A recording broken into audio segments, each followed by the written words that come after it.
ఇచ్చిన వారికి కలిసి వచ్చే సంఖ్య నంబర్ 2, కలిసి వచ్చే దిక్కు పడమర, కలిసి వచ్చే రంగు గ్రీన్. తదుపరి తులారాశి. తులారాశి వారికి ఈ వారం అనుకూలంగా ఉంది. స్థిరాస్తిని వృద్ధి చేసుకోవడం గాను ఎక్కువగా ప్రాముఖ్యతనిస్తారు. ఇందుకు గాను అవిశ్రాంతిగా శ్రమిస్తారు.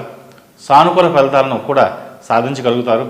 అయితే ప్రతి విషయంలోనూ కొంత నిదానంగా సాగినప్పటికీ తుది ఫలితాలు మెరుగ్గా ఉంటాయి. జీవిత భాగస్వామితో స్వల్పమైన భేదాభిప్రాయాలు గ్రహస్థితి సూచిస్తోంది. జాగ్రత్త వహించండి. గతంలో ఆగిపోయినటువంటి వ్యక్తిగత పురోభివృద్ధి కార్యక్రమాలు తిరిగి ఈ వారం ప్రారంభమవుతాయి. వృత్తి ఉద్యోగాల పరంగా బరువు బాధ్యతలు పెరుగుతాయి. క్రయ విక్రయాల్లో స్వల్పమైన లాభాలు పొందుతారు.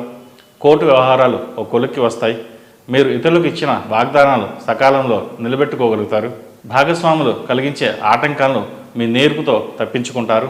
గృహ నిర్మాణం, భూమి కొనుగోలు మొదలైన విషయాలు నెమ్మదిగా సానుకూలపడతాయి. చాలా కాలంగా పరిష్కార మార్గం కానీ ఆర్థిక సమస్యలు ఈ వారం నెరవేరుతుంది. మీ మాటకు, మంచితనానికి బంధువుల్లో మంచి పేరు లభిస్తుంది.